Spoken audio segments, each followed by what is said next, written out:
Following is a conversation with Ali Arraez of Little Arrow Games. Ali is the lead producer of the Dino pizza making game Manita's Kitchen. Uh, Before we get into the episode, I'd like you to check out the new gameplay trailer for Manita's Kitchen. And if you enjoy that gameplay trailer, you should definitely check out the demo that's currently available on Steam for Manita's Kitchen after listening to the full episode. Of course, I hope you enjoy.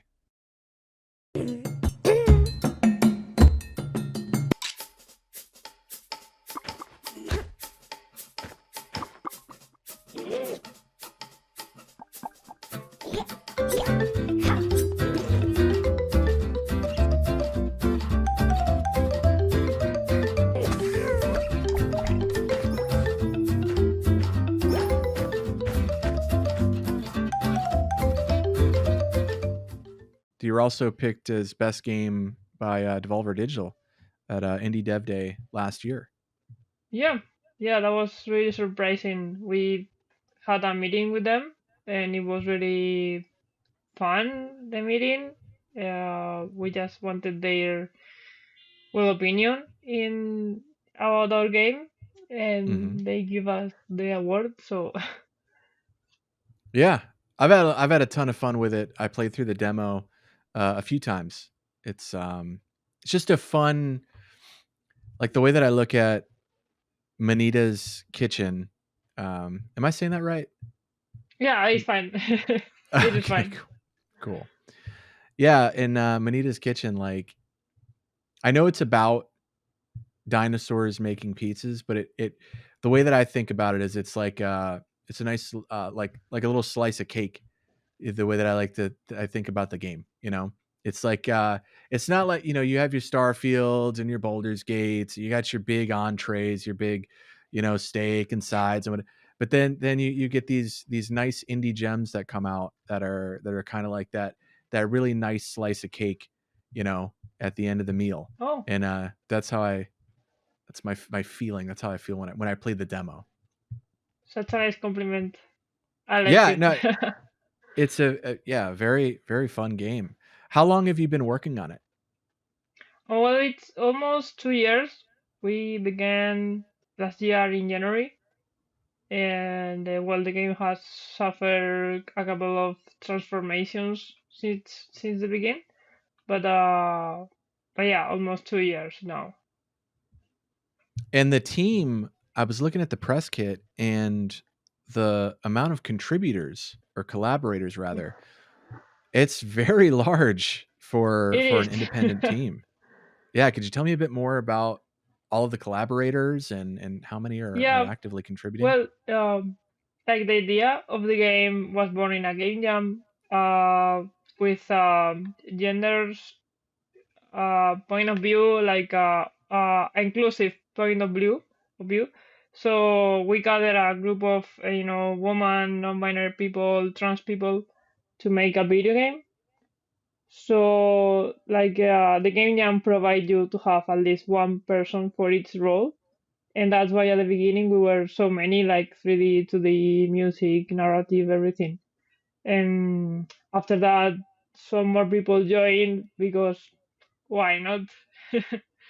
But at the end, we were only 7, 8 people working, like actively working on the game. Hmm. So the team has been reduced a little. 12 people at the beginning. We were 12, 13 was too much people, It's a for lot. creating. Yeah, a lot of people. We tried to pitch the game to some companies, and the first thing they told us was, "You are too many." And I was sorry about that. I didn't know that there is a proper number of people making video games, but yeah. Yeah, so that game jam that it started at, where was this game jam?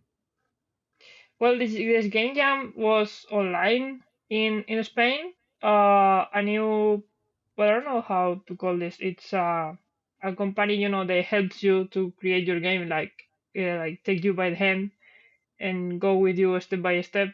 Kind of like an It's incubator, called, maybe? I mean, yeah.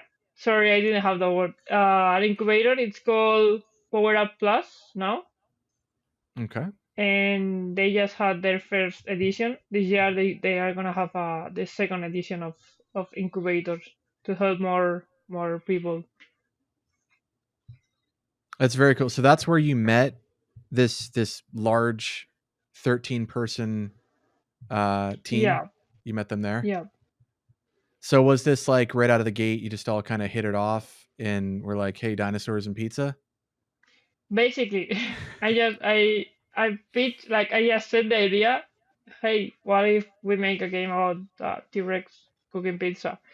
And people like it. People join me, and then we were 13 people actually. Wow. So the idea of the dinosaur and pizza, that wasn't really an evolution of an idea. That was right out of the gate. Dinosaurs making pizza. Yeah, because the topic of the game jam was brave, like to be brave about something, and I wanted to make something funny, something not usual. So the main idea is it was that dinosaurs that, well, not dinosaurs, but only one cooking pizza. The others came out later. Gotcha. And so was this one of your first game jams that you've done, or do you have kind of a longer experience in game jams and in game creation in general? Well, for me personally, it's my first game jam, but for my other mates, for my other friends, they were in their first jam, so they were more experienced. Even we have a couple of people working on other games at the same time as Manitas. Hmm. So for me, I had to learn a lot about video Yeah. games and the process of making video games. What were you doing prior to getting into or kind of pivoting and starting to work in the video game industry? Well, I was a software engineer, and also I had studied arts. So video games was like, a logical point of in between arts and IT. So I wanted to try that and see how was that working. And I like it much better than software engineer actually. That's good. That's good. So what made you think like I want to try video games? Is this something were you personally just a big fan of video games growing up, or was is there any background Well, there to that?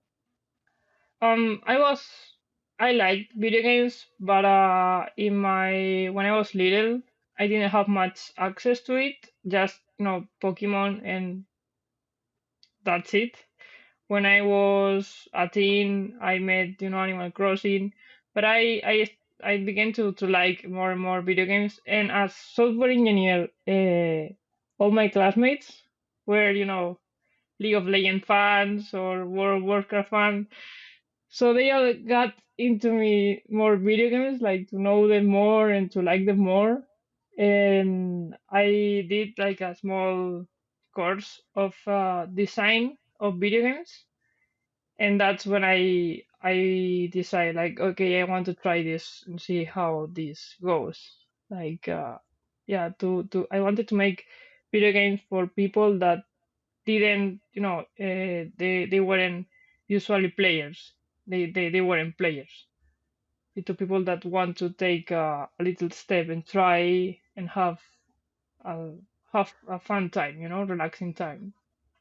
Sure. So you're catering to newer, not the hardcore gaming crowd per Yeah, se, like but more so. newer players. Sure. Yeah. Okay. And where did that motivation come from? Is that kind of was would you say that's how you've kind of been introduced to gaming? It's been more of a subtle transition to it, or is there another Well, reason why?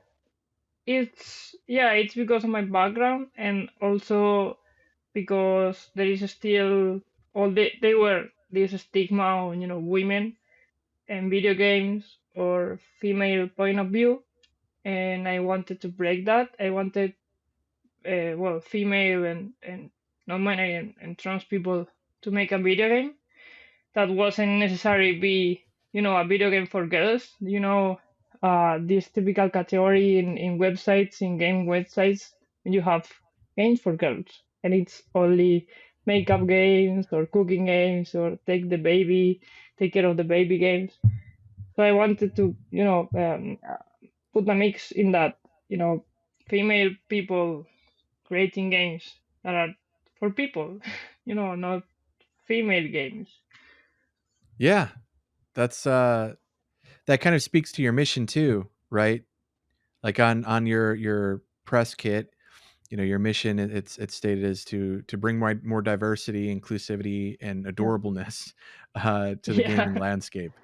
Do you have any? Are there any game studios or games that kind of come to mind that you think that you could point to, rather, that would be a good example of a similar type of mission, a game or a game studio that may create games that do a good job of what you're trying to do and trying to be that game that's not just catering Hmm. to that hardcore crowd that you've experienced in the past. Well, now the first game that came into my mind is Tentem. I don't know if you know it. It's like it's really similar to Pokemon, but they have introduced this neutral gender character that you can choose, boy, girl, or non-binary, and all the game it's made it's friendly for that. Also, well, recently in Baldur's Gate, you can create any kind of character, and I just love that. Like anything, it's really possible. And I got the chance to speak to some of the developers in an event, and I gave them thanks for that option, and they were very really happy about that.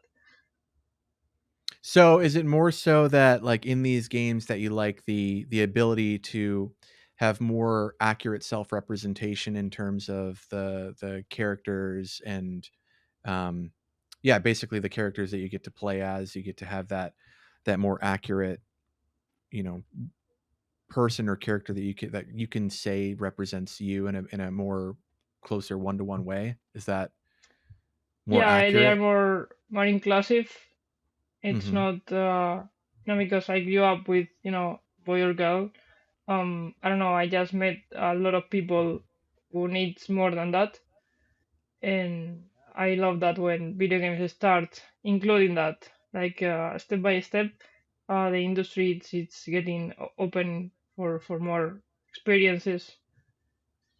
Yeah, and I think over the last 5-10 years, more so. It's even, more so. It seems that there has been Mm. a lot of progress um, from that perspective. Um, so, could you? I mean, you've touched on it a little bit in terms of the publishing side, but could you kind of walk me through that, since this is I'm kind of fascinated with, and it was similar. I have an episode up now where I spoke with Sandy Spink of who recently, he's the game director for Moonstone Island, which was published by Mm. Raw Fury, and this Moonstone Island was his first game as well, like that, this new developer. So I'm kind of fascinated about the publishing side of things for new developers. And I know that you mentioned your team, some of them aren't new to game jams. They may be Mm. more of more veterans. But with yourself being that, kind of brand new, and this being a brand new project, something, coming out of early 2022, what was your process approaching publishers and kind of feedback that you got, and and eventually, what do you think kind of led you to securing a publisher, being really new, not just yourself, Hmm. but also the project itself being like a fairly new game, in terms It of was it how was long it's hard. been worked It on. was it was hard uh, since the beginning. As well, this process is as soon as you have a build, a small sneak peek of your game that it's playable, you can start pitch the game. And in this process, the incubators help us, creating our pitch, presentations when you sell your game compared to other games and everything. But the main place when we got to actually meet some publishers were in events like indiedev day or was or these kind of events that you have this area called mid to much. So the publishers came with the scopes, and they you can book like appointments with them, and then you start to selling your idea. But as new developers, it's really hard because they don't fully trust you, and big companies also ask for big games like with a big budget. And our game was, well, is it's little, it's really small. So we start to look on the internet, small publishers with small investments. And at the end, we weren't even asking for help with money. We just wanted someone that could bring our game to consoles and to Steam, to PC. And we found one. We actually found one here. Well, we are from Spain, here in Spain. Also a new publisher. So it was really nice to be, a new developer with new publisher, and they help us a lot to bring the game. And it's much friendly to speak one by one with the, well, yeah, the publisher, the director. Usually you have like a person assigned to you, Mhm. so you can openly speak to them and everything. But being a new developer, it's hard to bring attention from the big ones, to get investment. They always ask you if you have any more experience in other games or with other teams, and if you say no, well, it's kind of screw up for you to try to get something from them. Yeah, it's really difficult, and that's what Sandy was saying, in his experience in regards to Moonstone Island, but what he stressed that helped him out greatly was the work that he put into the demo to make sure that the Mm, demo, what they could play, was as high quality and as close to an accurate representation of what his vision was for Moonstone Island.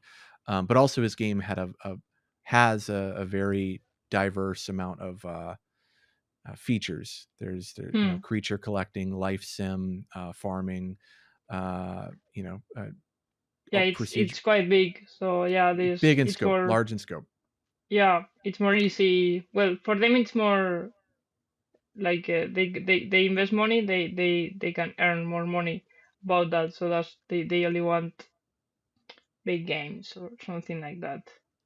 But it does add a lot of risk, especially with a new developer that approaches you and they're like, "Hey, here's this game that I'm working on. Here's the gigantic scope of it. I can deliver." And it's like, "Wait, what? That's a lot. I don't know if you can handle that." But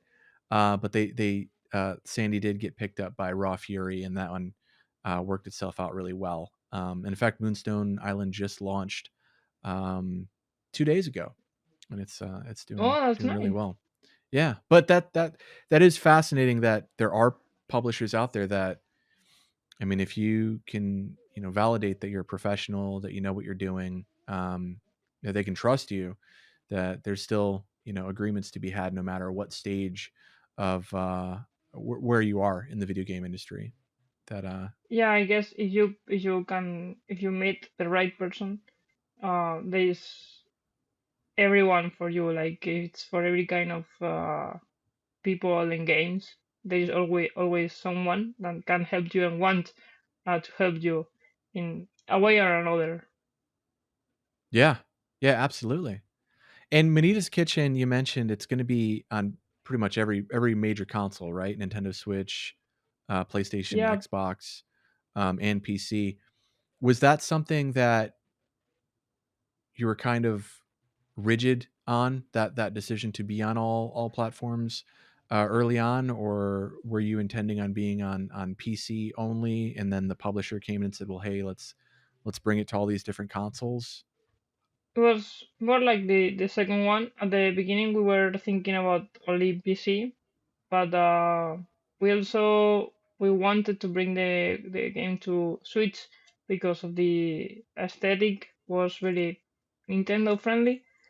So we were asking that as a plus, like we want to bring the game to PC, but if it's possible, Nintendo Switch would be great. And the publisher told us, why why just Nintendo Switch?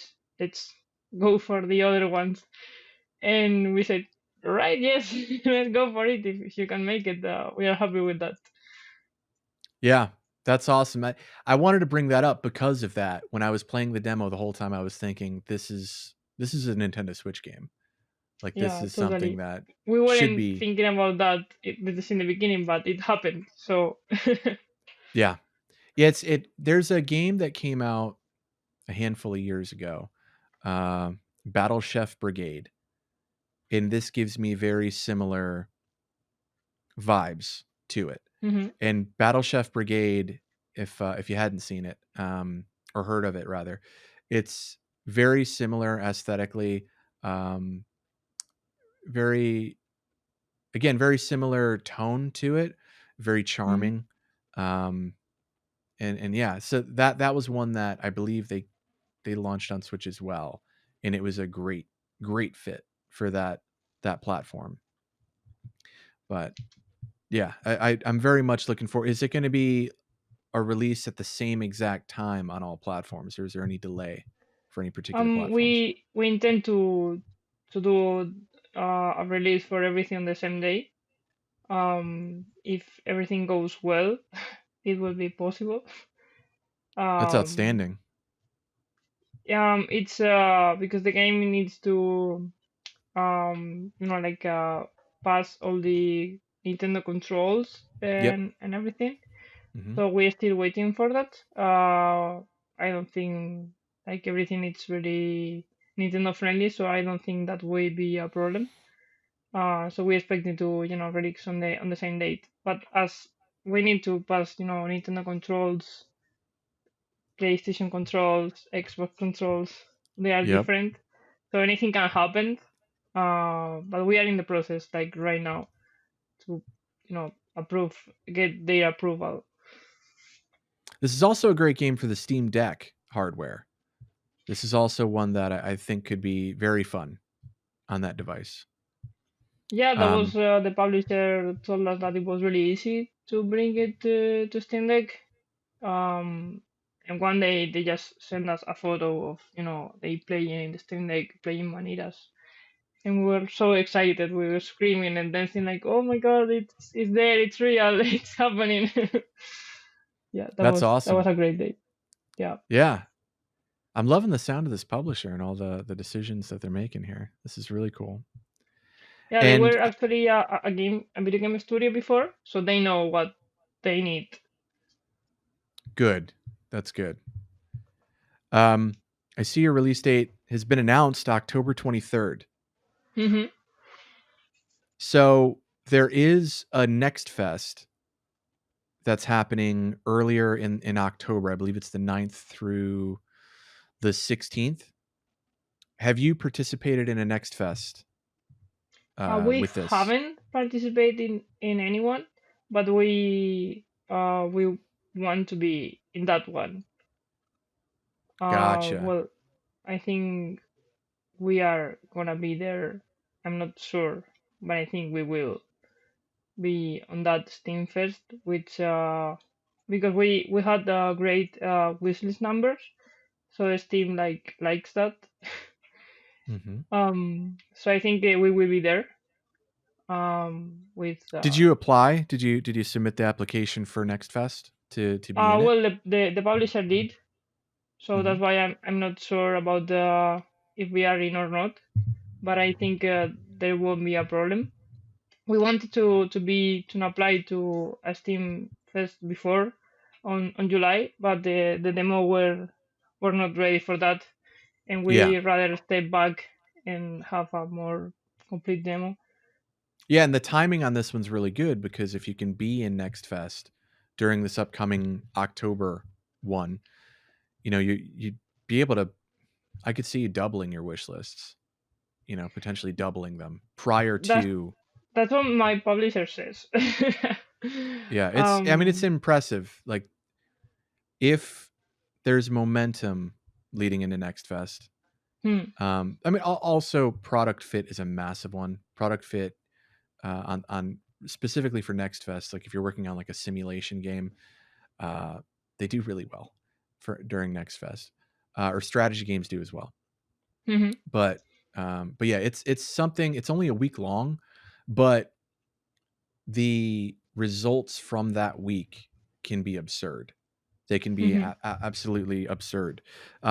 Obviously, that's for a minority and a smaller percentage of all, because there are so many games that are or demos rather for that week.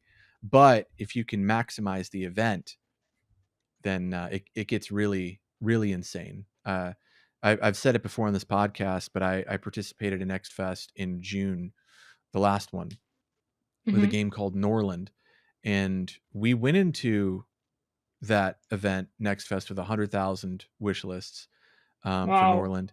But then after Next Fest, more than doubled it, more than doubled. So now the Wow. game's sitting at a quarter million wish lists, That and is great. a lot of it came just from Next Fest. I mean, it was an just an absolutely insane amount in a really short period of time, because again, it's a week long. You can Hmm. extend it past a little bit. So for example, it's a week long, but you definitely should not pull your demo at the end of Next Fest. You need to leave that thing up there for at least a couple more weeks, Hmm. because you can extend the benefits of Next Fest, especially with content creators, because they get a backlog of games they want to try during Next Fest. But then Uh-huh. after it's only a week long, so after that they're still interested in checking out demos from Next Fest. So if you leave yours up for a couple more weeks, then you leave yourself available to those content creators to get out there and play it and promote it, so that their following can get out there and download the demo because it's still up. Um, so it's a very special event, and because your launch is right after it, I mean Yeah, like a week that's after, I great. think. Yeah, we did something similar because we were um, uh, streamed by Wholesome Games. I don't Yeah, know if yeah. you are familiar with Wholesome. It's a great And fit for this type of game. That is a great fit. yeah, that was awesome that they choose us to be on the event, and it was only an hour online. Yeah. But that day and 1 week later, our wish list went high up. Like we got more than 1,000, 2,000 wish lists just for that day, and it was Yeah. crazy. It was so crazy. Yeah, and those wish lists are probably very high quality wish lists because they originated from Wholesome Games, which that entire event is perfect for, Manita's Kitchen. That's the perfect type of event for that. And so the viewers of that audience probably fits the profile of the type of audience that you had described earlier. That kind of, newer to games, or at least looking for, more of a fun, relaxing experience rather than Hmm. a really hardcore, rigid experience. So I think that was a perfect event to participate in for this Yeah, particular title. it was really great, and they helped us like a lot. Just with a 30-second video on their stream, and poof, everything went crazy. We were Yeah. so surprised about that because we made that event a month earlier, a couple of months earlier. So we are a huge fans of, of that streaming. Yeah. That moment must have been really exciting to see it, and then immediately start to see the results Hmm. of that participation from from that event. But yeah, so I did want to ask a little bit about the gameplay elements itself from what I Hmm. experienced in the demo, because there were certain things that are really, like, as a whole, it's a very charming and kind of cute experience. It's very fun. Thank you so But much. one of the particular things that I liked, one, I like the writing. The writing, it's very cute. It's very it fits the tone really well, and the voice, like, or the sound effects for the dinosaurs, really cool, and it's a great fit. But one of the interesting things. You have your mini games in there, when you're kneading the Hmm. dough. I hope I said that correctly. And you're putting on the toppings and so on. The mini games associated with those actions, those are fun. And as you get more orders, it gets a little bit more addicting, and like figuring out the optimal, you know, strategy of moving between the counter spaces. And then when Hmm. you introduce the flames to keep up, that's also like another fun element of like juggling it all and trying to optimize the strategy of moving about it. But one of the things that I really like, and I didn't get to experience it too much in the demo, but I did see it in the trailer, and it was mentioned in the demo, is the relaxation chair to kind of like de-stress. Oh yeah. I thought that was a really funny addition to the game, and something that could get overlooked, but I think it adds to the overall vibe of the experience. Who came up with that idea for the let's have a stress meter, like a implementation of stress, and then let's have a chair in the corner where you can kind of go just sit. Um. Well, as a team, we work remotely, so we have like a weekly meeting on weekends to recap what we had. And in one of those, um, we had a teammate that started working on a fast food restaurant, and I don't know exactly who was, but someone said we should make this on the game. Like Tuxedo is it's opening a brand new restaurant. It's alone, and they also have short arms, so like a handicap. It will make sense, Yeah. and that was the seed. From that it all evolved. At the beginning we had two different. We had stress and anxiety. Like Mm. we wanted to implement both of them, but at the end we ended up only with one, one, the stress level. And I don't know. I think I wasn't sure, about this. I thought this will break the game loop. It will change, but everyone liked it, and even the people who thought the game was really similar to Overcook with that feature, they said, okay, that's great and that's new and I like it. And on events, people came to us and told us, I have worked in a pizzeria, in a restaurant, and I can totally feel with these dinosaurs what they are feeling, and I love it. So yeah, it was kind of a team thing. One said one thing, the other said the second part, and yeah, it was born. Yeah, it's something that I think does it, like literally that feature alone does a great job of speaking to your mission. I mean, literally, if I go back and I read your mission again to bring Hmm. more diversity, inclusivity, and adorableness, well, the adorableness comes from the dinosaur in the Hmm. situation. The inclusivity comes from having all these different representations of the dinosaurs, but having that chair and that thing that the players can who've worked in restaurants and have can kind of relate to that, gives them that reference point of, oh, I could feel it, like that. I get that, I totally get that. Hmm. But also, again, you're blending in the adorableness of it. It's a dinosaur having to Yeah. take that break. So that one little feature, or seemingly little feature, not to downplay it, but that feature alone, I think does a lot with this particular game, because again, it helps distinguish the game from other similar cooking style games. Hmm. It distinguishes it from them, but also speaks all the way to the core of your mission, for creating video games in general. So that was a really neat thing that was implemented and added to the game. In terms of what's not in the demo, are there Hmm. other features that you can speak on that kind of that are a part of that loop that process of making pizzas. Um, it basically the process of making pizzas. But are Yeah, there other features involved there that are not in the demo that I didn't get to experience? yeah. Well, actually, making the demo was hard because we had we wanted to make a small demo and put everything in there. So that's why the actual demo is kind of compact. Everything is out there at the same time. It's kind of chaotic. But the story, because this is a mixture between mini games and a visual novel kind of.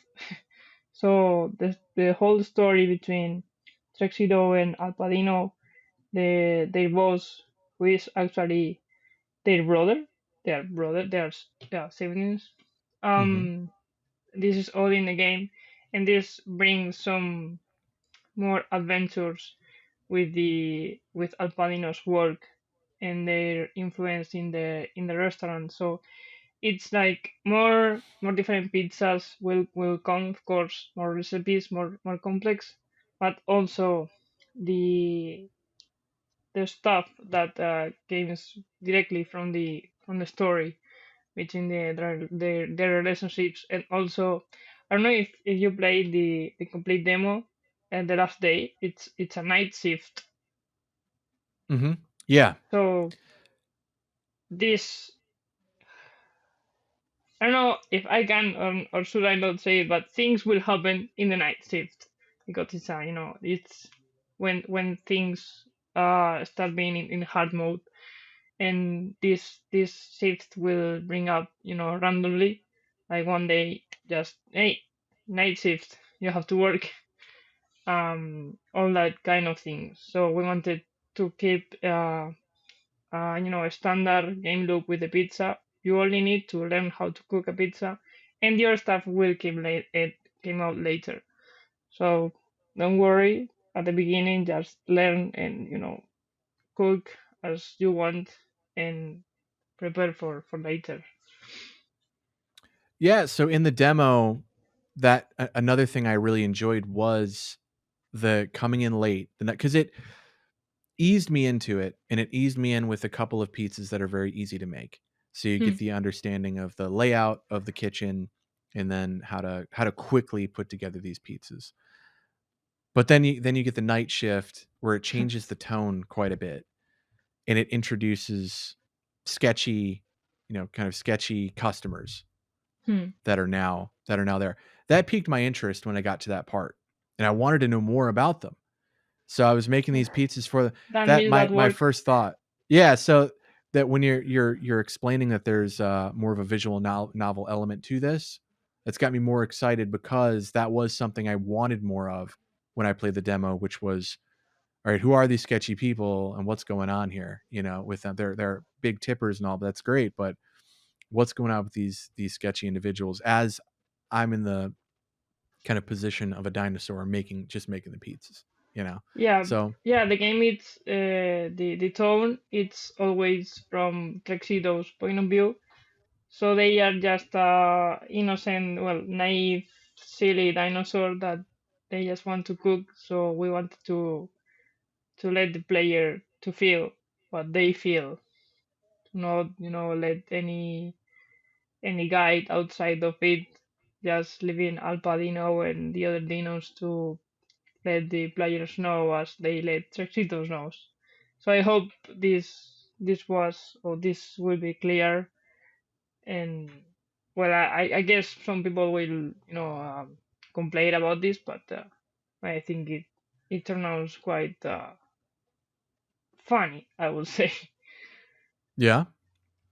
How I hope. long how long would you say it is, for, like, how long will it be rather for the average person to complete a playthrough? Well, from our game designer, I think I would say for a slow player between 7-8 hours, more or less. It really depends of how your skills are Mhm. playing. Getting the pizzas ready and the points you have after each day. If you are really really good, the events will come quickly. But if you are more like clumsy, it will take more time. But average, I would say 7-8 hours of playing.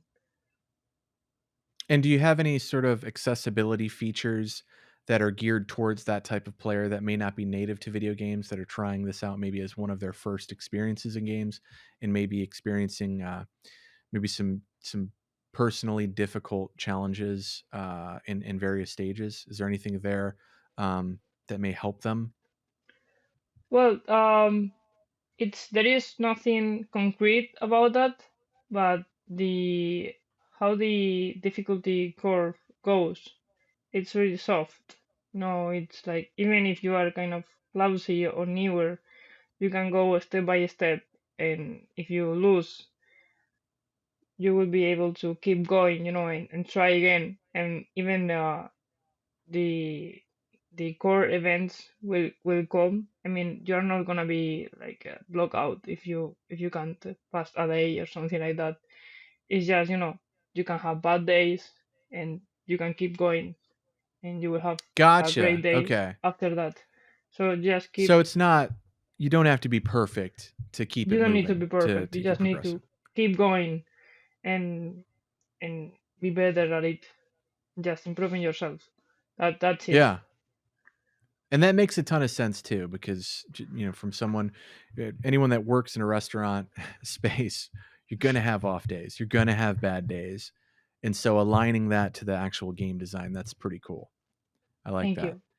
Thank you so Yeah. much. And so, is this coming to early access or is this full release right out of the gate? Oh, it's full release. Yeah, it Awesome. is. This is something I could see, like Manita's Kitchen. I could see doing, like having a really fun physical limited edition. Have you heard of like limited run games? I heard of it, but we were worried. I mean, we had a couple of conversations about having some anything physical, but Sure. the price, this condition, will also elevate the digital price. Hmm. So we didn't want that. We want the Yeah. game to be more accessible, and also I'm against those games that are more expensive. Like it's the same amount of money, digital or physical. So Hmm. we prefer. I don't know, not by the moment. I don't know, maybe later in another moment, or if we bring out some merchant or something like that. Maybe we can make something. We also try to make a plushie. This is Trexito. That's exactly what I was thinking of as plushies. A friend made this for us. This Trexito has suffered a couple of events and it's almost dying, Looks like a chicken but nugget. yeah, it It's looks it is awesome. it's a Trexito nugget. but That's awesome. but we wanted to make something with this, yeah. But we want to keep the digital version accessible for as much people as possible. Yeah. That makes a ton of sense. But yeah, this particular game, having these cute characters and the fact that they are dinosaurs bodes really well to merchandise. So Oh the yeah. plushies, it's very, Classic. We very well. also we also made some keychains to sell on events, but I don't have anyone at the moment. They work really well on events, and it turned out really well. So do you have excess keychains that you haven't been able to give away or sell at these events? I do have a couple of them. I can show you to you if you give me a moment here. Oh yeah, we made those. This is the tuxedo that explains to you the tutorial. Hmm. It's like a more TV tuxedo. I call them silly tuxedo. So we made some keychains with them. Like Yeah. Yeah. That's with the awesome. bag. That's really cool. So it's like That's super our cute. pet. And the Yeah. problem with that is that we cannot make international shippings. It's it will be more Oh. expensive that Yep. to that the keychain. So I'm trying to working on that to find anything that so that we can bring these keychains over outside Yeah, of I mean, Europe. that's an awesome keychain. Thank you so much. I Yeah, don't that's know. something where if you have excess and it's the international shipping, that's where it kinda gets you. Um, but even if that was if that was something that you could get resolved, the shipping element, um, that could be something that could be fun to run contests or something and use those as, incentives and whatnot. Um, Yeah, because now we only we are only able to bring them to events with us, yeah. and but yeah, I would love to bring them out and make some, I don't know, some post on Twitter of giveaways, some of them, Oh, or yeah. with the release of the game. But we are still working on that, seeing if we can find any solution. If anyone has any advice with that, I will love that to hear it. Yeah. I wish I knew. I wish I had, a solution offhand. I can't really But think of this one. all this merchandising world is still really new for me. Yeah. Yeah, I mean, are do you have any plans, post-launch to go to any other, in-person events? Well, we have applied to a couple of them. Mhm. I still didn't. We still don't know if we are gonna be there, but we have applied to them, and I would love to go on a couple of more events if it's possible outside of Spain, or at least in Europe, Mhm. to bring Manitas to more people. And yeah, and I love players play in front of me so that I can see how they behave, how they play, if yeah they are able to understand stuff or not. So yeah, I will love that, and I'm always the first person to go on that event. Yeah. Yeah, I brought it up just in case you were going to one, in the States, and if that were the case, then you just bring the keychains, Well, run your contest right when you step down, right off the plane, just start running contests. yeah, I know that will be perfect. Yeah. But no, not in the States yet, not yet. But we had a collaborator in music. She was from the States. She was from Louisiana, Oh, nice. and she actually wrote us on Twitter. She make us a tweet as telling us, "I would love to collaborate with you guys." And she is a sound designer. And I get back to her and I told her, "Please, we need help." So that was nice. Yeah, so Manitas actually had a couple of international collaborators.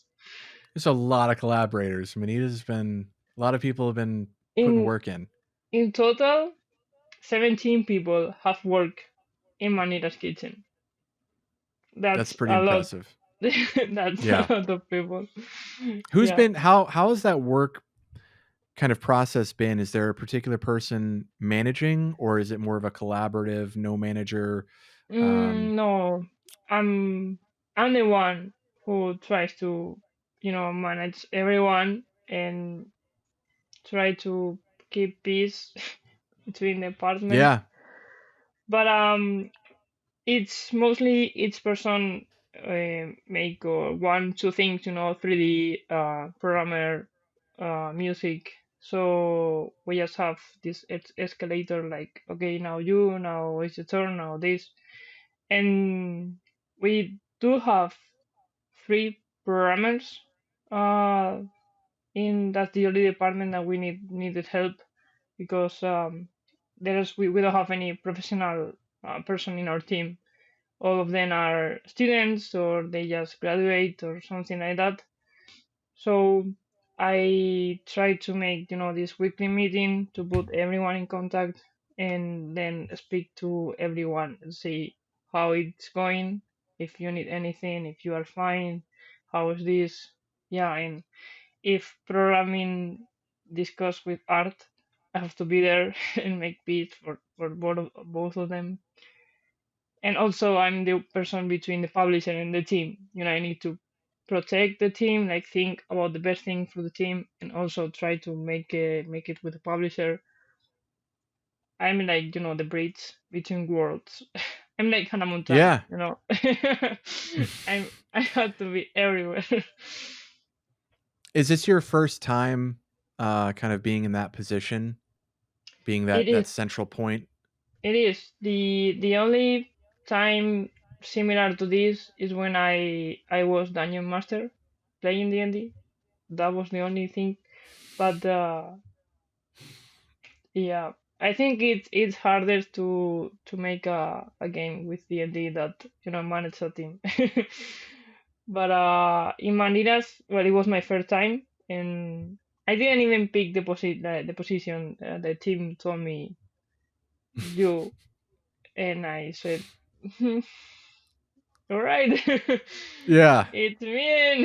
In. Let's survive." Yeah. So well, it I was mean, it was it's fun. It was fun.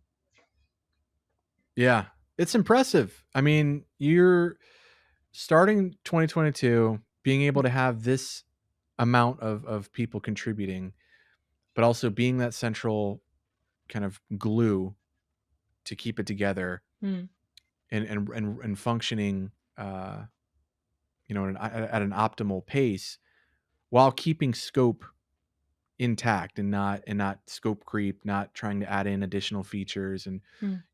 kind of getting crazy with it, keeping everything within scope and securing a publisher and getting to a point to where you can announce that release date confidently, relatively confidently, that you'll be able to do it simultaneously Hmm. on all major platforms, including PC. To do all that from that short period of time is I mean, it's pretty impressive, Hmm. especially knowing it's your first time in that position, in that role. Hmm. And I'm sure that all of this experience has got to be Oh, incredibly valuable.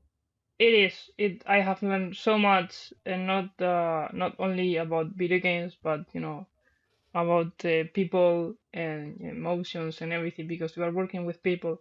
So you have to be some empathetic, like sympathetic with them, and be able to understand them.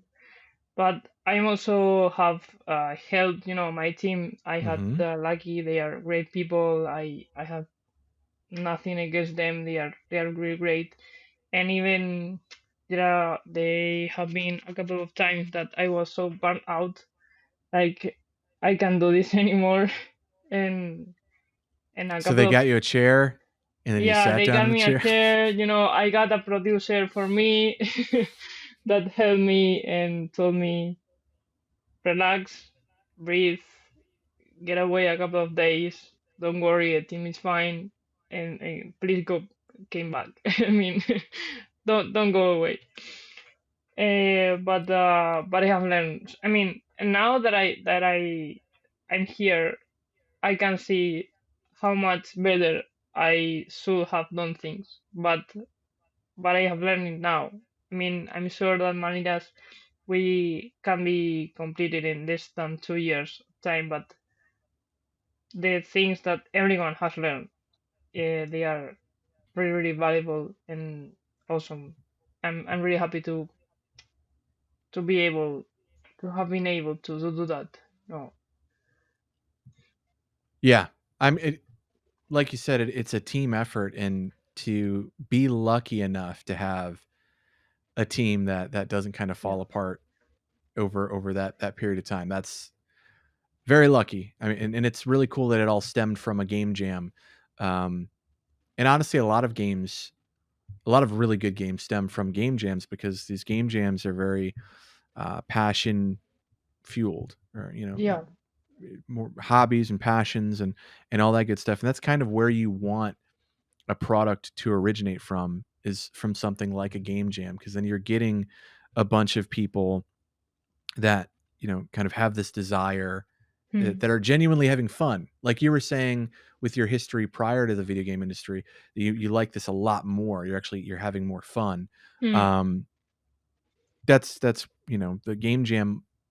I, maybe not all the time, but a lot of the times you may find that that might be a great place to find, uh, long-term team members, for the Yeah, future because you're all have this shared, you know, enjoyment of yeah. creating the, There are a lot games. of emotions in such a short time that you can see at the moment if you are doing well or not, and what you are lack of or not, or you are impressive with something. I think they are absolutely great, and I admire people who go from game jam to game jam, and even these game jams that are just 48 hours. I don't know how people do that.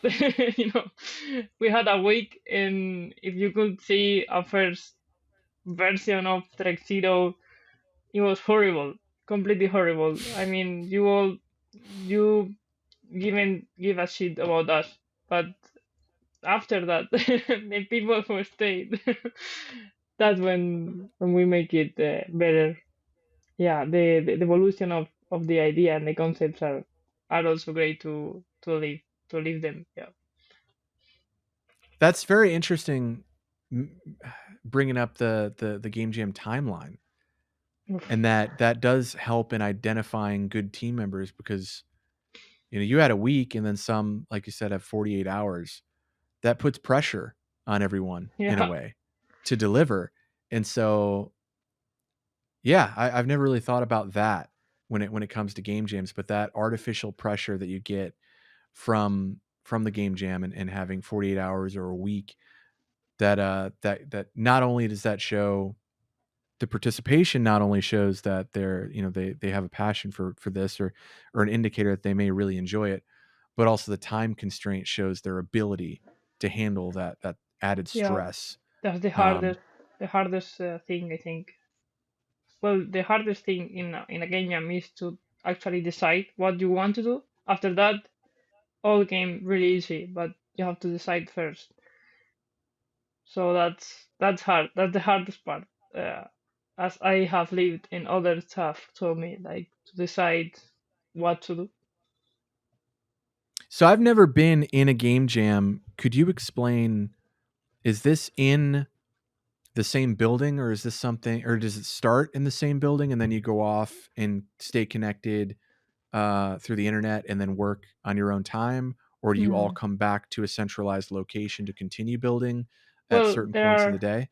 there are different kinds. The one I know, the game jams that you made in the same building, and you go there with your computer and your laptop and everything, and you stay there all weekend doing that. Like Oh, you don't even leave. You're staying. You're you there. stay there like a bubble, you know. Whoa, Is your That's your place, that's a but big commitment. that's a huge commitment, and you met the people there. I mean, there are people who goes there as a team, but there are people who goes alone, and it's like, hey, I can do art, I can program. What do you? Yeah. And they make the team there. So yeah, that's intense. But there are other game jams that are online, so you are from your house, remotely, Discord, calling, yeah, working together. And I think there are more of these game jams online to do. And after that, they have these typical awards scenery, like the best cute game, the most fun game. It's really fun. And then the long ones are, I think, I don't know any game jam that it's like in a place that have going for a week. So these are, I don't know, I'm not sure, but I think they are all remotely, working remotely. So you can meet with your team, you can meet with your neighbor, you can meet with your friend in the other country, or it doesn't mind. But you do your work from your computer, your laptop, and work, teamwork with the other people. That's I think it's hardest to work remotely Hmm. because if you have a person next to you, it's more quick to just speak to them or watch what they're doing, or that's it. But remotely, it's kind of hardest to know what they are doing, when they are doing that, and Yep. that's and because they are doing it because they want to. You cannot make a schedule for them. Like you cannot tell them, okay, let's wake up 8 a.m. Let's work with this until 4 p.m. You cannot do that. So you depend of uh, the people and how is their commitment to your work, like all the teamwork. Yeah, and that speaks to this project in particular because you're all remote, right? Yeah, yeah, So you have everyone.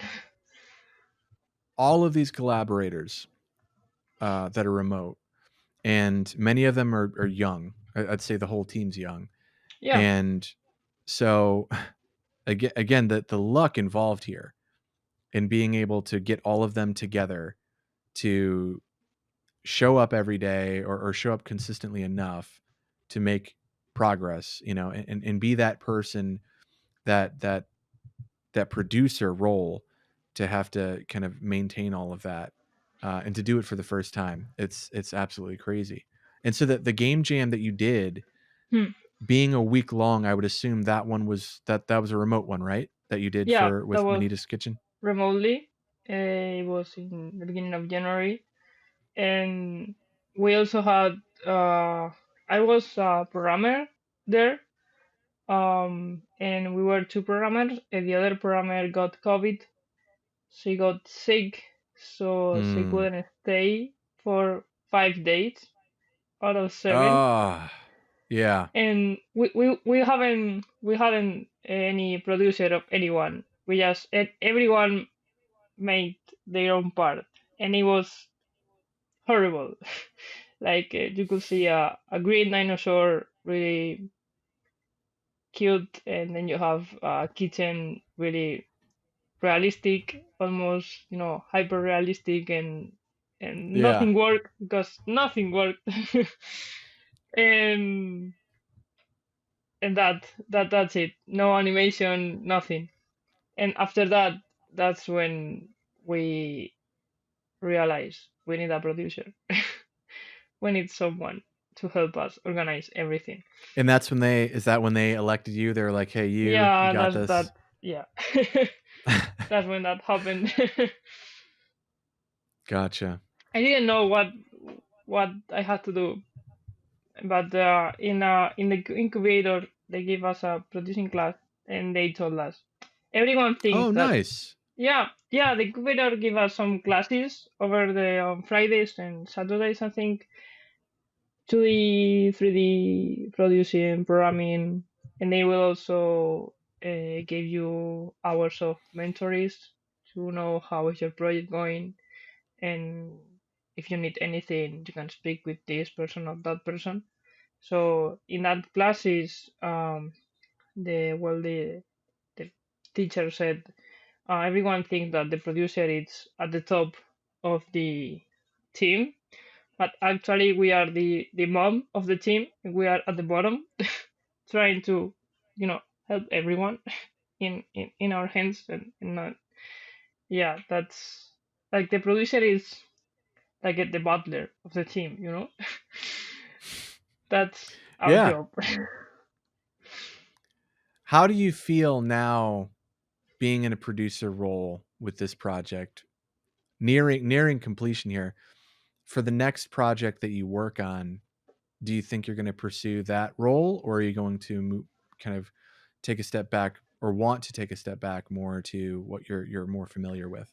No, I'm gonna, if the team wants me, I think they want. I'm gonna keep being the producer, because Yeah. I wanna apply the things that I have learned before and do things better. And honestly, if you ask a team, do you wanna be the producer? I think everyone will tell you no, no, thank you. Yeah, I bet you're right.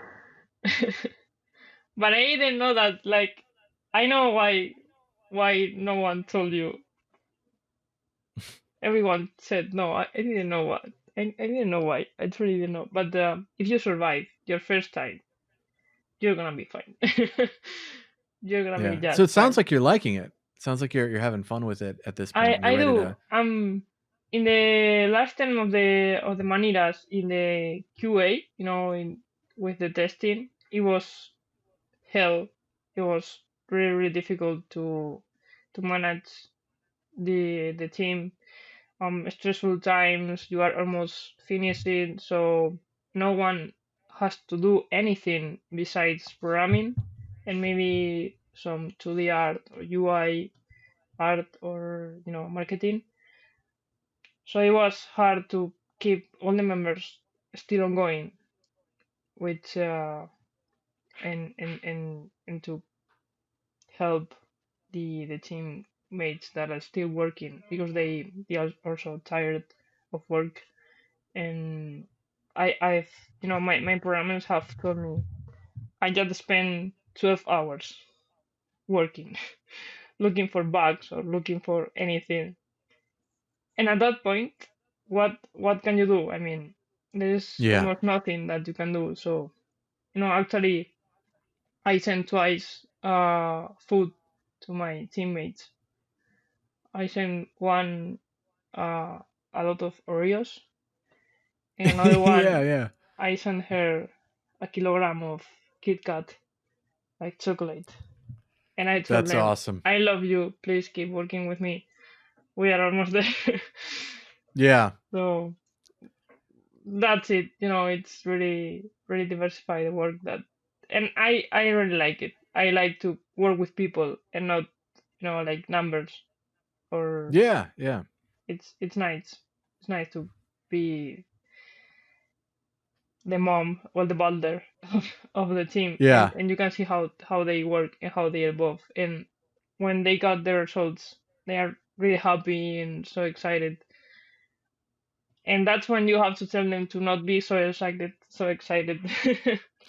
Like, Gotta keep please don't everyone worry, level. it's fine. Be calm, keep working. Yeah, so that it's hard. That's all. Yeah. But I'm happy to hear that you have grown with it. You've learned more about the role, and now you're really embracing the role and looking forward to continuing, that role on Yeah, your next game. yeah. That's really Actually, cool. I love that. Like, as my experience before, as a software engineer, I much love this much better than that, because the result is much enjoyable, and people are much nicer and great. Actually, the community of video games are super nice. the Yeah. developers the developers are super nice, Hmm. super, yeah, enjoyable and really great people. I haven't met anyone that has been rude or anything in this little world, and I That's love it. good. Yeah, I thought I thought that video games was kind of a nerdy, rude, dark place, but it is not. It's not. Every person needs a light point. It's beautiful. Yeah, I mean it's an industry built off the foundation of creativity, and Yeah, everyone's from the creator standpoint, you've got a lot of creative people that just want to, especially in the indie scene, you've got a lot of creators that yeah, just want to bring fun to people's day, through this entertainment medium being video games. mm, And so, the action in and of itself of deciding that you want to create a video game more times than not comes from a happier, or not necessarily happier, but more empathetic place, I guess, in nature, and deciding that you want to create mm, something to give others enjoyment, yeah, no matter what the genre be. But you want them to have fun. No one wants to go out and create a video game that people are going to mm, not like or not yeah, have enjoyment from. So and no I one. guess Yeah, and it's so different each game from another. Like, anyone comes and tells you steal my idea, or I thought about this first. No, no one. They just no. came greeting you. Hey, I'm these people, and they give you feedback, and then they tell you, wanna try my game, wanna see, and it's great. And I just love it because I was worried. Yeah, when you have your game, you have this small thinking thought about what if anyone. made this, but better.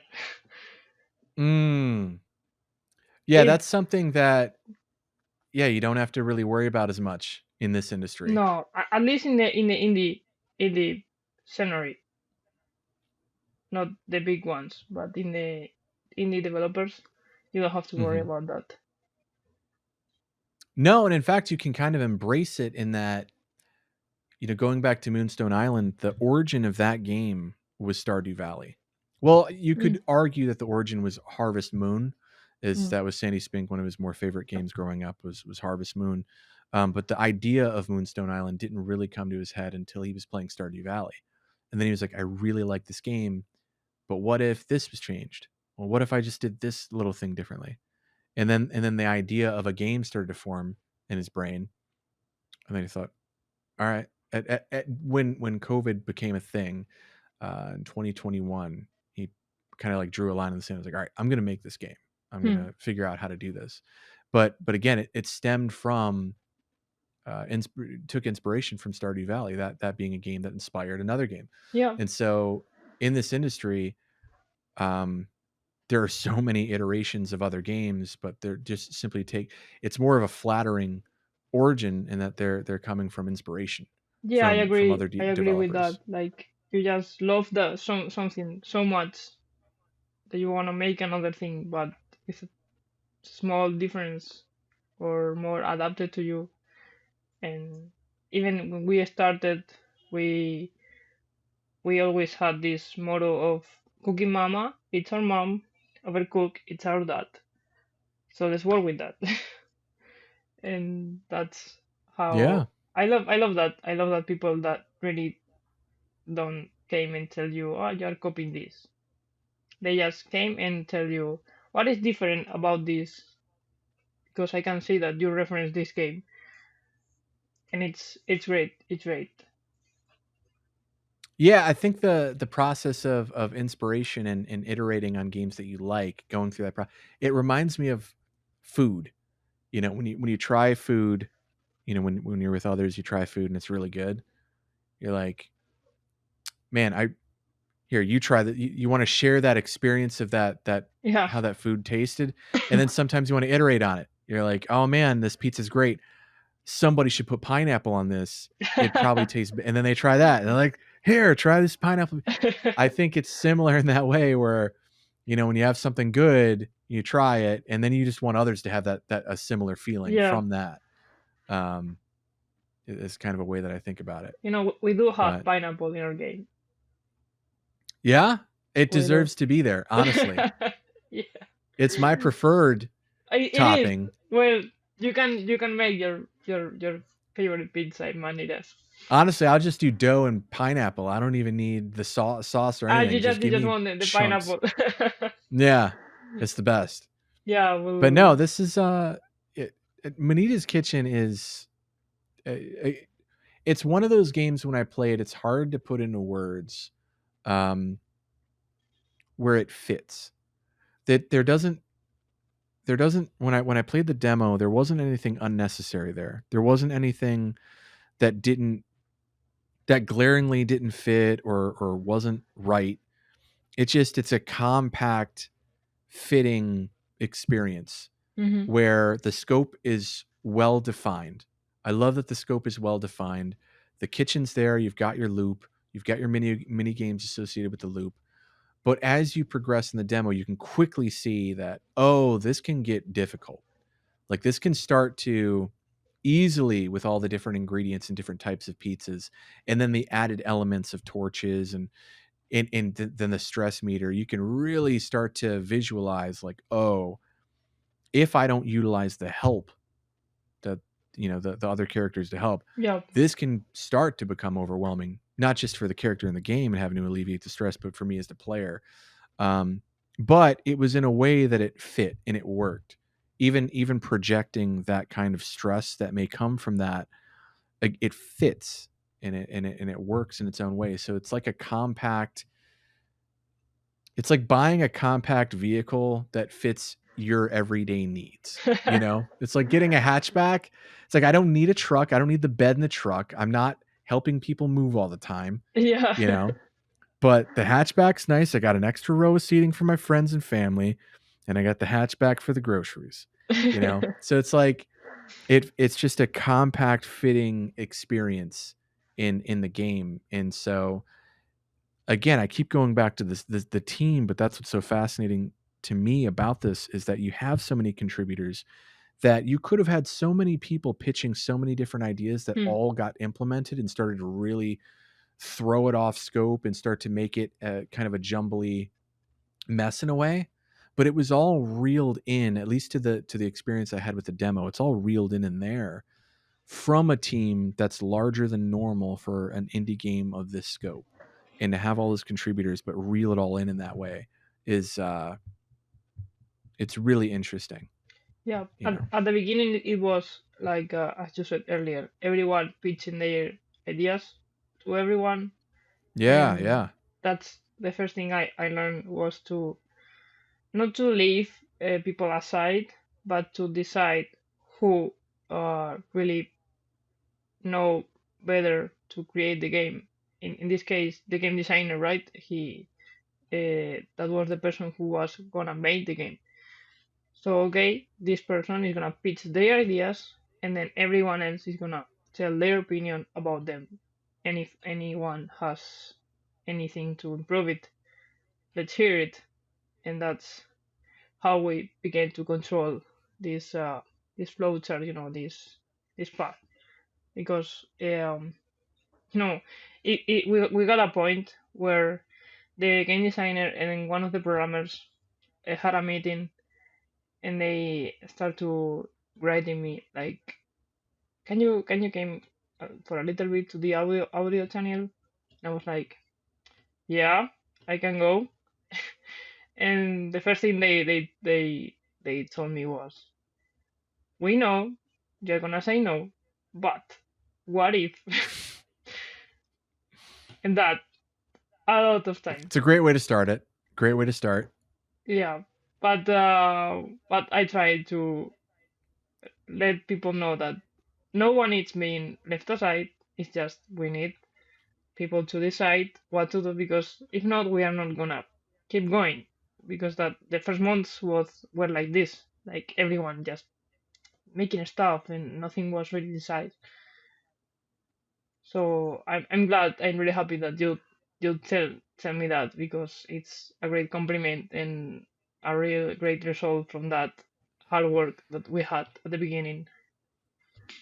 That's very important in bringing up that you had to find, had to define rather that individual, Yeah. the game designer, since they're going to be the one Hmm. handling that, making them kind of the decision maker in regards to those features. Because when you start out a new project, I know I've been a part of new projects. Hmm. It's a very exciting time, and everyone's got everyone's got Everyone ideas have swirling around, which is great great. ideas.